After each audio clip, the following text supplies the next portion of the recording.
The U.S. and Iran slide back into fighting. For the Iranians, they see this as something that was always going to be inevitable. I'm Carolyn Beeler. And I'm Marco Werman. In Venezuela, it's now a search for bodies in the rubble. Grieving families ask why so many buildings collapsed in last month's earthquakes.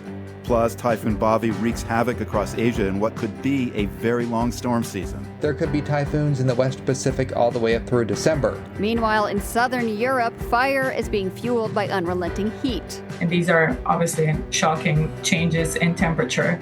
Plus, why leaving India doesn't necessarily mean leaving the caste system. That is all ahead today on The World.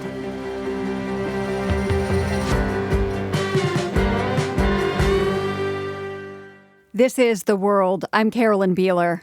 And I'm Marco Werman. Thank you for joining us. We start today in the Strait of Hormuz, where once again a confrontation is unfolding between the U.S. and Iran at the vital energy choke point. Over the weekend, Iran attacked a cargo ship in the strait along with U.S. assets in the region, and the U.S. followed with strikes on Iranian targets. Today, President Trump reimposed a naval blockade on Iran that's designed to prevent any ships from leaving or entering Iranian ports.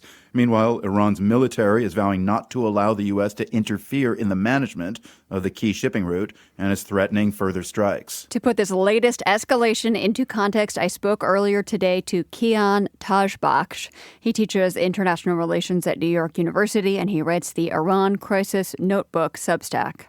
This is just simply the most hot and kinetic version or instance of a 47-year-long war that the Islamic Republic has waged on the United States. It is an odd fact that there are only two countries in the world that do not host a U.S. embassy, and all that that implies. One is North Korea, and the other is Iran. All the other adversaries and competitors of the United States have not broken off diplomatic relations at such a severe level. It implies an entire worldview in which the Islamic Republic of Iran rejects almost everything the United States stands for in terms of its foreign policy. Iran has always viewed itself in a Cold War with the United States. There has not been direct fights between Iran and the U.S. until now. For the Iranians, they see this as something that was always going to be inevitable, and that they see themselves now in a kind of endgame fight with the United States. How manageable is this type of escalation, this hot war, as you say? How worried are you about miscalculation, unintended consequences at this point in time? This is not really sustainable. There are two possible scenarios. Either at this point, the United States surrenders, essentially, the Straits of Hormuz and the control of the Persian Gulf to the Islamic Republic, wipes its hand of any responsibility that it has in the region, and does what astonishingly, the MOU that was signed a week ago, what it astonishingly suggests, which is that is in fact what the U.S. wants to do. Hand over the control of the management of the Straits of Hormuz to Iran. Now, what the Iranians say is that, look, we signed this, your president signed this, you gave us management. I mean, if you want to say you made a mistake, that's a different problem. But you gave us management of the Straits, and now you're preventing us, you're working with Oman to have ships move in the southern lane. And that was not part of the agreement. Yeah, you violated the agreement, so we're going to shoot on ships. And that's why the Iranians decided to shoot on ships in the southern part and even on shoot at Oman. And so you said one possible outcome here is that the U.S. does back away and give Iran, authority over the Strait of Hormuz. What do you see as the second possible outcome here? The only alternative is what President Trump seems reluctantly to be moving towards, and I'm not even sure he's willing to do it, and that is he has to reassert total U.S. military dominance over the Persian Gulf. Full U.S. control or full Iranian control of the Strait of Hormuz. Those are the two possible outcomes you see. No middle ground. There is a possibility people are talking about that this is a new normal, that is to say that we just basically muddle through this situation and Iran shoots at a few ships and then the U.S. does tit for tat.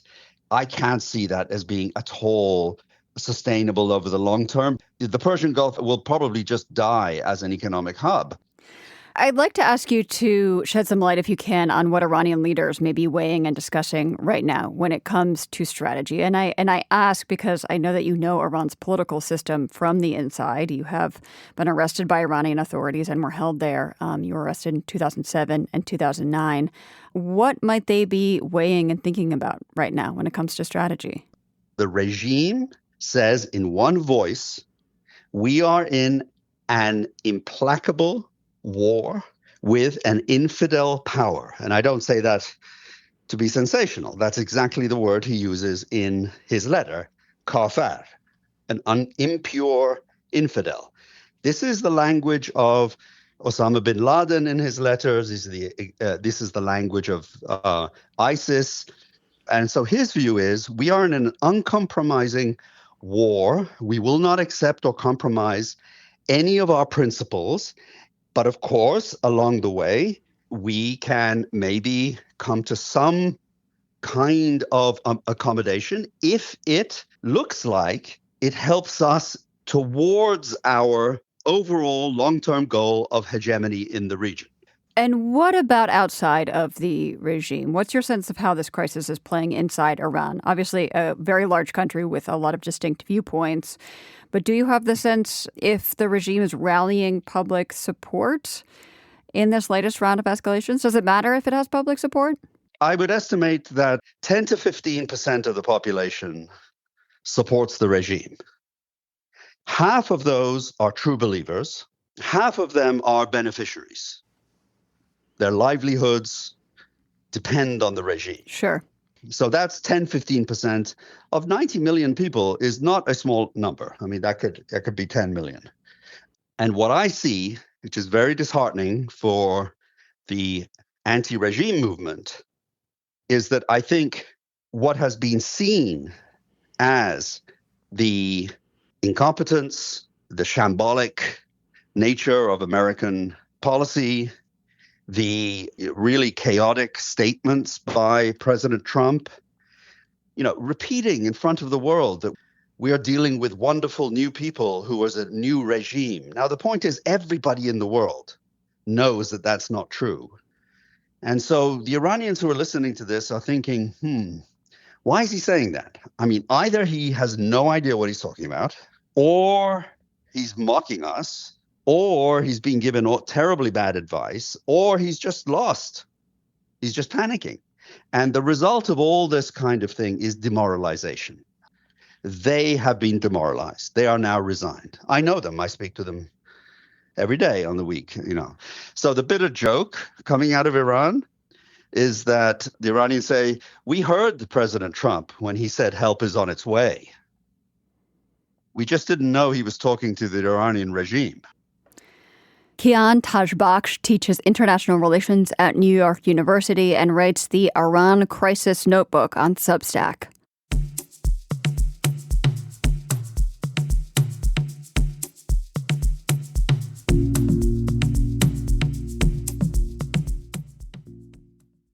Venezuela has moved from rescue to recovery. It's been almost 3 weeks since twin earthquakes rocked the northern part of the country.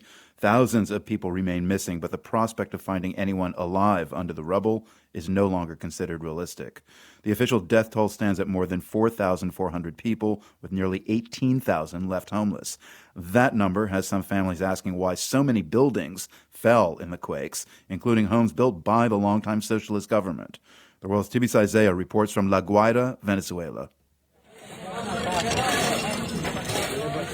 Ketty Ladera was not home when the building fell. She says that's the only reason she's alive. Soy la única sobreviviente de mi casa, pues. Murieron mis hijas, mis dos nietos. Ladera was the only survivor from her household. Her 2 daughters died. So did her husband, her 2 grandchildren, and her son-in-law.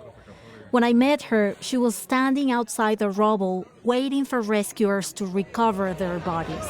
Y bueno, todo esto es insoportable. Esto es insoportable, de verdad. This is unbearable, she says. The family lived in a public housing tower built under Hugo Chavez, Venezuela's late socialist president. It's part of a massive program that promised safe, dignified homes for the poor. Now, Ladera questions whether the buildings were structurally sound. Porque prácticamente nuestros edificios fueron construidos en menos de un año. She says she works in construction and she believes the towers were rushed to fulfill a political promise without enough attention to safety. Most of the concrete towers in this complex folded in on themselves. A few miles away, in another public housing complex called Hugo Chavez City, the damage looks different. These were not tall concrete towers. They were 4-story lightweight buildings, but many collapsed on the first and second floors. Pero mira lo débil que son esas vigas. Quizás si esto hubiera sido trabajado con una viga fuerte, a lo mejor no se hubiera caído. Luis Rodriguez survived inside one of the apartments with his wife and children. He says he's not an engineer, but the twisted metal beams made him question what residents had been told when they first moved in. Porque supuestamente son antisísmicos, pero mira lo antisísmicos que son. Es una hojalata que se voló ahí. Supposedly, they are earthquake-proof, he says. But look how earthquake-proof they are. This is garbage that folded right there, he says.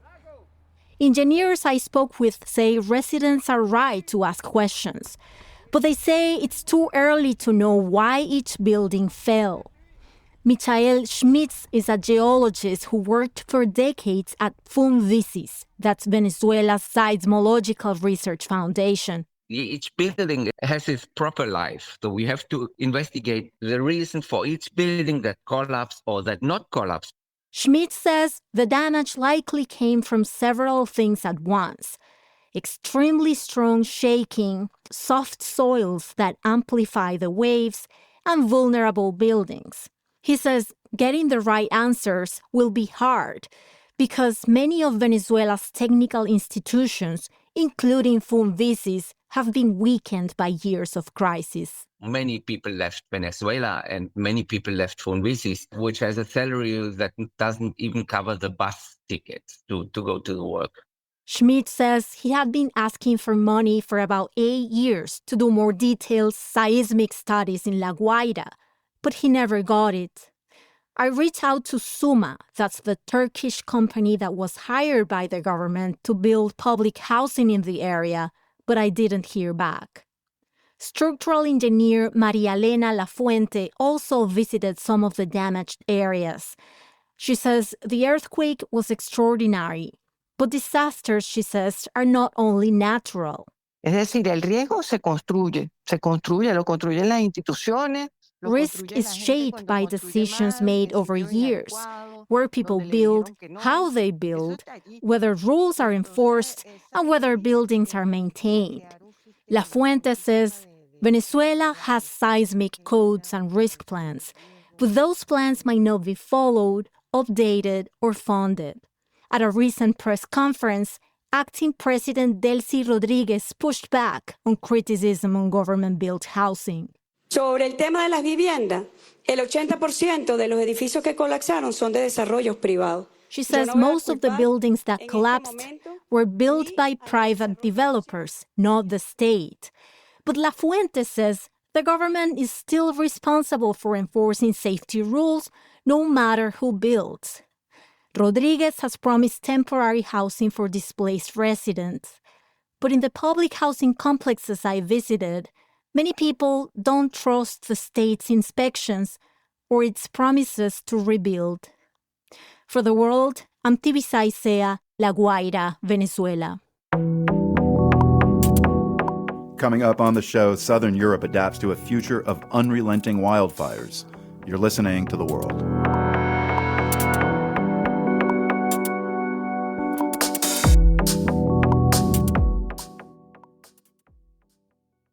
This is The World. I'm Marco Werman.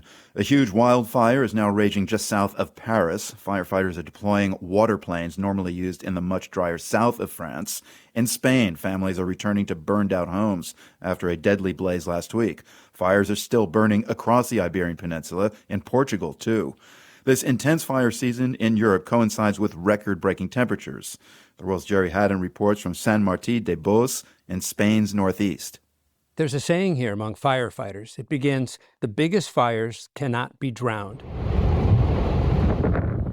Just outside San Martín de Bos, one such fire grew out of control 5 summers ago. From a short distance, the blaze sounded like endless rumbling thunder. Helicopters dumped water from above, but much of the water evaporated before even reaching the flames. The blaze tore through a wide pine forest. I was here covering it. When the fire was at its zenith, it was catapulting burning embers and pine cones hundreds of feet ahead of its own flames, causing the fire to leapfrog along down the valley towards San Martín de Bos, the village down below. Which brings us to the second half of that firefighting saying. It goes, the only way to put out a big fire is to starve it. So that's what local farmers did. They jumped in their tractors and plowed over their wheat fields, careening back and forth in the orange light of the approaching flames. They saved the village. I've come back 5 years later to see if villages like San Martín are any better prepared, not just to battle blazes, but to prevent them. There's a large stone mansion close to the forest's edge. It's a rural guest house owned and run by Martí Vidal. Yo estaba bastante tranquilo por mi parte de que a la casa no iba a llegar. Vidal says in 2021 he wasn't worried for his house, in part because it became the firefighters' staging ground, and he has a big reservoir. Vidal says since the fire, the government has cleared the charred wood and tree trunks from the scorched areas, but that's about it. These white pines, he says, they're highly flammable, and no one tends to these woods because the trees have no commercial value. The result, he says, the forest is abandoned and too big to manage. You should always look at the bright side of things, though, Vidal says. Sure, the fire burned away a huge part of our forest, but now we have an immense, barren buffer zone to hold future fires at bay. But depending on wildfires to protect you from wildfires is hardly a sound approach. The problem in Spain, says Josep Corsellas, is there is no coordinated forest management plan. Corsellas is the mayor of a nearby village called Santa Coloma de Queralt, which was also threatened by the 2021 megafire. He says most land around here is private, but when owners want to clear brush or thin out trees, they end up battling against bureaucrats. Tot va molt lent, l'administració va tot lent. I, tenim el tinent d'alcalde d'aquí a l'Ajuntament, el Josep Navarro. Getting permission is such a slow process, he says. My own deputy mayor here, he wanted to clean his land to prevent possible fires. But his patch of forest lies in 3 different municipalities, in 3 different provinces. It took him 3 years, he says, to get all the administrations to approve his plan. Spain's government is highly decentralized, and that applies to fire and land management, too. Every region and most towns must come up with their own contingency plans, complicating things. Increasingly, there is no one to carry those plans out because people are abandoning the countryside, giving up on forestry and agriculture. On the main square just outside Mayor Corsellas' office, I meet a man who's thrown in the towel. The former pig farmer doesn't want to give his name, but he says the 2021 fire broke his spirit. The fire trapped us on our farm, he recalls. We were surrounded, but my son and I managed to escape from our barn with wet towels over our heads. But I lost 500 pigs, he says, all burned alive in that barn. After, no one came around to ask about us, he says, to see how we were or what we needed. The man says he and his son have sold their land and moved to town. Across Spain, as folks leave their land, untended forests are growing thicker with vegetation. When that vegetation dries out, it becomes potent fuel for flames. 2025 was Spain's worst fire season on record, with almost 2.5 million acres burned. Spain's central government, locked out of local prevention efforts, is pumping money into putting fires out. Hay todo un país preparado para actuar. Hay la unidad militar de emergencias. The entire nation is ready to react, said Spanish Prime Minister Pedro Sánchez at a military base this spring. We have emergency army units at the ready, as well as more planes, he said. because we know things are only going to get worse. Sanchez appears right on that point. There have been lots of fires so far this season. This weekend's deadly blaze in the southeast province of Almería killed at least a dozen people fleeing in cars and on foot. He hecho eso de la maneta y cuando he abierto la puerta para coger los perros ya era imposible. This unidentified man told El País newspaper how in the 10 minutes between deciding to flee and getting himself and his dogs ready, it was too late. Somehow his home was spared, but climate experts say there is little doubt that these fast-moving next-generation fires are becoming a fixture, because so is the high heat, a key driver of the flames. Anelia Nikolova is with the European Environment Agency. There was a study conducted after that most recent heat wave by World Weather Attribution, which reinforced the point that fossil fuel emissions have rapidly worsened the European heat waves in just a few decades. Those fossil fuels emit greenhouse gases that remain in the atmosphere, trapping heat. So these very warm overnight temperatures during these heat waves are now about 100 times more likely than they were, let's say, 2 decades ago. And these are obviously shocking changes in temperature. European temps are rising twice as fast as the global average, scientists say, in part because its Arctic regions are losing so much ice and snow. Those white surfaces used to reflect heat back into space. And so as that disappears, these darker surfaces that absorb more heat accelerate further this warming, which of course has implications in Europe. Often in the form of heat domes from Portugal to Eastern Europe. Heat domes are pockets of hot air that get trapped, sometimes for days, over land, because the high-altitude air currents that normally whisk that heat north are slowing down. So the poles always are colder than the equator, and energy goes from the equator to the poles. It should work as a kind of atmospheric conveyor belt, moving from hot to cold, says geophysicist Miguel Miranda. Miranda used to head Portugal's meteorological service. That conveyor belt is what we know as the jet stream. Well, what happens is that when the Arctic gets warmer, the difference in temperature is smaller. So even by basic physics, it is clear that the jet stream starts to meander. And that hot air gets trapped. And it is trapped. So the heat is here to stay, making land management more important than ever. That's tough in Spain, but even tougher in next-door Portugal. There, 97% of land is in private hands, and the average parcel size is only about 1 acre, which makes coordinating against wildfires extremely complicated. For The World, I'm Jerry Haddon, San Martí de Bos, Spain. Tomorrow on the show, Jerry takes us to Portugal, where even a centralized government is struggling to keep forests clean, and firefighters are struggling with what's known as the fire paradox.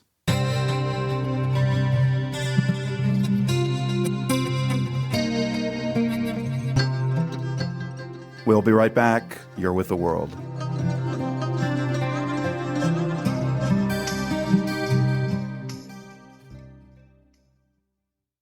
This is The World. I'm Carolyn Beeler. One of the strongest storms so far this year, Typhoon Bavi, slammed into China over the weekend. Cities along its eastern coast were battered by fierce winds and driving rain. Bavi has now moved inland and lost some strength, but in its wake, it has left major flooding and landslides in the Philippines, Guam, and Taiwan. In Taipei, the Taiwanese capital, Ashish Valentine reports on how the region is dealing with a summer of extreme weather. A correspondent for China Blue News, Liu Siqi, was reporting along the coast of Taizhou in eastern China when she was almost swept off her feet by a storm surge as the typhoon made landfall. Nearly 2 million people have been evacuated across eastern China as Typhoon Bavi lashes the country with heavy rains, winds, and flooding in several areas. It's the second strong storm to hit China in just over a week. Southwestern Guangxi province is still reeling from Typhoon Maisak, which caused 39 deaths and unleashed hundreds of snakes into floodwaters when the storm destroyed breeding farms in the city of Hangzhou.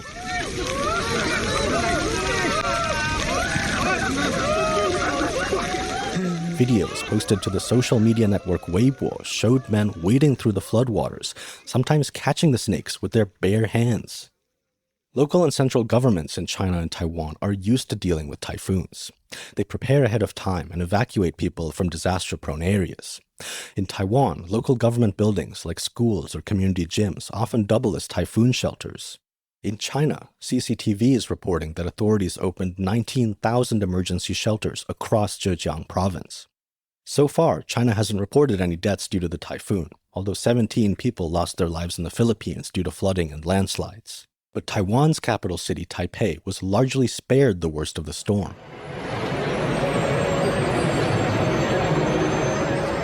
Once he realized the storm wasn't too bad, Chen Yuchen, a 24-year-old teacher, decided it was safe enough to join a Pokemon Go event at Taipei's main train station. He'd been looking forward to it all week.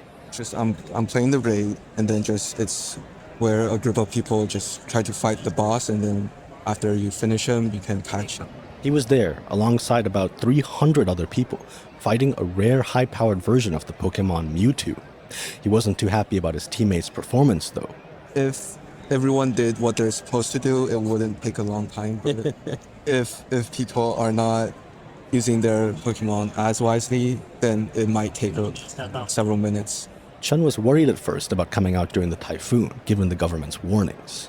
Before it hit the island, it was really big, but now after it hit, it kind of settled down a bit.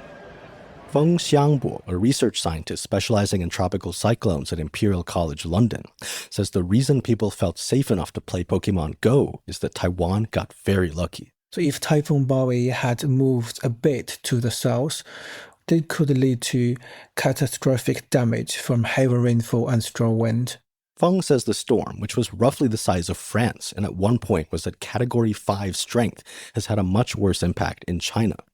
So by the time it made landfall, Typhoon Bowie actually have weakened to an equivalent of Category 1 hurricanes.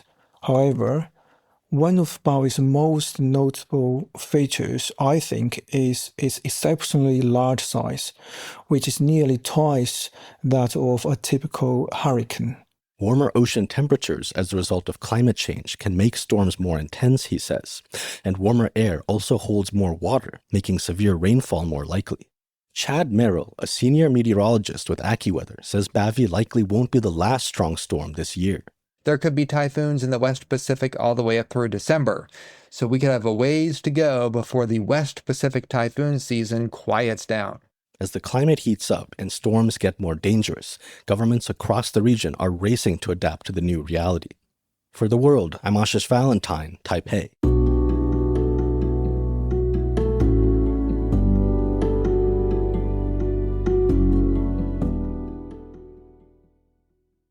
The 2023 movie Origin is a biographical drama that focuses on writer Isabel Wilkerson as she sets out to research the book that would eventually become Caste, The Origins of Our Discontents. We see the main character in Ava DuVernay's film propelled by the killing of Trayvon Martin as she tries to understand why some humans subjugate others. She spends time in the U.S. South. She goes to Germany to understand Nazi policy during World War II. And then, in this scene, she's in India. Why is the statue changed? She's looking at a statue of Dr. B.R. Ambedkar, the leader of the so-called untouchable class, the Dalits. It's enclosed behind fencing. The man she's with explains. This is the time when he had just completed the task of drafting India's constitution.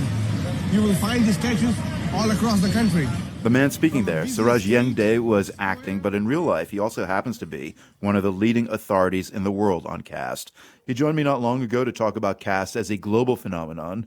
I started by asking him how he defines caste.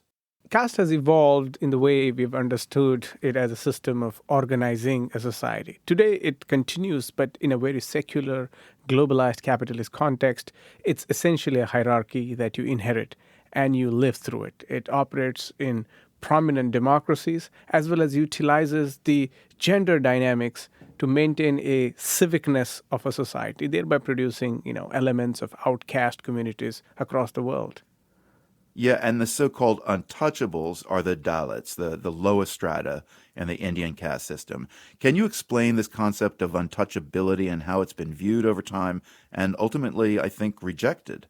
over the time, what it essentially did was codified it as a regulated arc of organizing a society, thereby creating a swath of humanity, very, very brutally kind of organized in a way that legitimizes the dominance of a group by creating a group of untouchables. So untouchables really became identified with a caste, and the caste then, continued as a stigma over several generations. And today, we have that notion of untouchables, not just in India or South Asia. It has to be looked through the phases of colonization in the past 200 to 300 years. Slavery has produced it here in the Western kind of hemisphere, and as well as we see that happening also in Latin America. How does caste appear today in India? Like, what would be the daily manifestations of caste if you were ascribed to the Dalit caste? India essentially equates the synonyms with caste. Everything in the political structure is around caste. The Prime Minister Modi, for example, announced himself as someone who belongs to a particular caste that doesn't belong to the dominant community. So every affairs, right from education, your religious institution, the jobs you get, is surrounded through the penetrating ideas and as well as the thoughts of caste that work today. And so as a Dalit, for example, access to basic education, access to jobs, as well as access to respectable political position is challenged because the gaze of the dominant community looks at untouchables as still this filthy, undeserving people who are amidst us.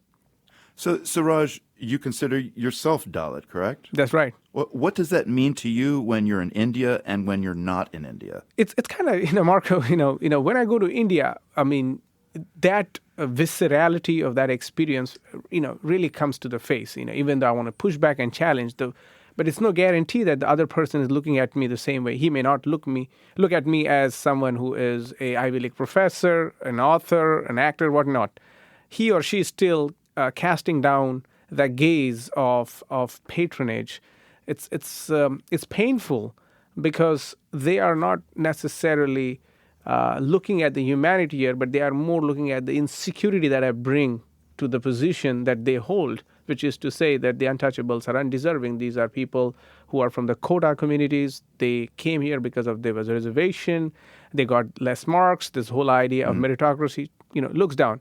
When I'm not in India, for example, it's a different ball game because then I have more freedom to sort of articulate my views, and there's not Marco who's saying, "Oh, but that you belong to this caste." That's not the kind of conversation I'm having. So just a second ago, you mentioned B.R. Ambedkar. We heard the clip earlier from Ava DuVernay's Origin, and you're in the movie explaining the statue of Dr. B.R. Ambedkar. The statue is behind a cage because it's constantly vandalized. Who was B.R. Ambedkar and why that cage? B.R. Ambedkar was someone who drafted India's constitution. It happens to be the world's longest written constitution, and it draws inspiration from the liberalism that exists across the world, and America was one of them. He was the first untouchable who was born in 1891 to go to school, to matriculate from the Bombay province, and then he comes to Columbia. He's a proud alumni of Columbia, gets his doctorate there, and then goes to London School of Economics, gets second doctorate. So it's almost like an anomaly who comes out of this trenches of caste system and buried with the heavy weight of untouchability, breaks through it and really becomes this standing icon. In your book, Caste, A Global Story, you make this connection from Ambedkar to really, if not the rest of the world, to the United States. You write that 20th century scholars of caste like Ambedkar became fascinated with Black literature and the Black liberation movement in the United States. What were the parallels? It's, the Black movement, for example, by the 19th century itself, was global in nature. As in the abolitionists here in this part of the world where I'm right now, in the New England area, was really advocating through this channels of commonwealth. And so as a result, the liberation of Black people was very well reported and documented. And Ambedkar, being a product of what was happening during Harlem Renaissance, we see that there is so much parallels he sees, and he makes a remarkable argument to say that untouchables here were the surplus labor, whereas here in Black condition of post-slave society, they were this kind of mass exodus of people from south to north, and that's what they created, this kind of new civilization. His mentor, John Dewey, for example, was somebody who wrote about this. Chicago and other regions were creating of a new post-migrant society. So the Black struggle in this sense was really acting as a solidarity for Ambedkar, and he was a celebrity within the black academic culture. He was invited to Fisk University. He was reported in black newspapers, which I also write about, as to how they capture this imagination. But somehow that work is eclipsed by this dominance of looking through this religious nationalism that kind of takes place through Christianity here in America, through the Quaker movement and the Hindu movement led by Gandhi. So this kind of Gandhi-led affection really promotes this kind of non-violent move, undermining Ambedkar, who was essentially leading a more prosperous and subaltern groundswell of the people who were not having voices. I'm speaking with Suraj Yangde, author of Caste, A Global Story. So I've got a quote from your book I'd like to read, Suraj. "We cannot speak of caste as a common ancestral practice that originates in one country and replicates similarly elsewhere. To do so is to ignore the ability of caste to reproduce itself as a system that accommodates itself to local customs and introduces its hierarchical logic as a justifiable practice of old." So how does caste reproduce itself outside of India? I mean, you look at the Indian labor, for example, in America, right? Who are these people? What's their composition? Because when you go to India in any college or any education institution, caste follows you. And if you are somebody who doesn't have to carry the caste certificate, that means you are from the dominant caste community. Nevertheless, the demography is very diverse. So people who graduate from all engineering colleges or even medical colleges or any institutions, when they essentially come to America as a H-1B labor or a labor within various visa categories, come here and live within that echo chamber, because American system recognizes this racial disparity but doesn't adequately pay attention to this intra-community caste-like systems. And that's why it's not just India or South Asia. It also occurs and happens in Caribbean. That's where one part of my book takes us. So the quote I read is from your chapter about the Dalit diaspora in Trinidad in the Caribbean, as you said. Many Dalits who came to Trinidad saw an opportunity to distance themselves from the caste system that placed them at the bottom of the rung in India. At the same time, many of them assert a Hindu identity as a way of staying connected to their heritage, especially in a place with strong Christian influence like Trinidad. Hinduism has a strong connection with caste. So what role does caste play for Indo-Trinidadian life? More than 38% of Indo-Trinidadians are from the Dalit background. They were the descendants of untouchables. And it makes sense, right? Why would you leave a place, the alluvial soil and the riches of your own country, and go far away to a distant island which you don't even know? It is because of this tremors of caste system that untouchables voluntarily choose to kind of cross across this multiple oceans to reach Trinidad and forming a big corpus of Indo-Trinidadian population. But the Hinduism that they practiced is not this necessarily Brahminic caste Hinduism. For them, Hinduism was very much a memory, a distant realization of their ancestry. So they would recite various Ram-related kathas, the Ramayanas and so forth, which was not Brahminic in nature because it was subaltern Hinduism, if you know what I mean. And then there were lots of Hindu dominant caste activities that proliferized them into becoming more Hindu by presenting Christianity as a counter. And thus, kind of within these two kind of challenges and schisms, many untouchables assimilated into this kind of Hindu order. And many of them eventually changed their names to higher caste names. So today, if somebody in Trinidad or Guyana or Suriname would identify as an Indian of a higher caste, most likely they may not be that. Oh, interesting. Just looking further afield, I was listening to a scholar recently arguing that the value to external forces of a Palestinian child in Gaza is the same as that of a black child in the U.S. South. Would you argue that caste shows up in both of those situations? Absolutely. In fact, in the movie Origin, even I kind of make that comparison. Not, it's the same system that we see in operation. The genius of caste system is it exists, yet there is no adequate language to capaciously challenge this, to really assimilate the experience of everyday people. That's why these comparisons that we see are often thrown around categories like race and race-like, which is not adequate to understand the rest of the world. That's why if you look at the experience of a black child here in America or a Palestinian child in Gaza and elsewhere, we see same phenomena of repeated oppression that is based on this inherited hierarchy where one group establishes its unchallenged supremacy while creating a punishing system and experience for majority. Finally, just to return to the movie Origin, I saw a clip of you recently with Ava DuVernay on the red carpet at Cannes when the film premiered a few years ago. There's now discussion of caste on social media, and I wonder what has bringing this difficult and complex topic of caste into the arena of popular cinema and culture done to move the needle? I think that movie is really a great statement on what an art and creativity can do. And I think many people are now coming to terms.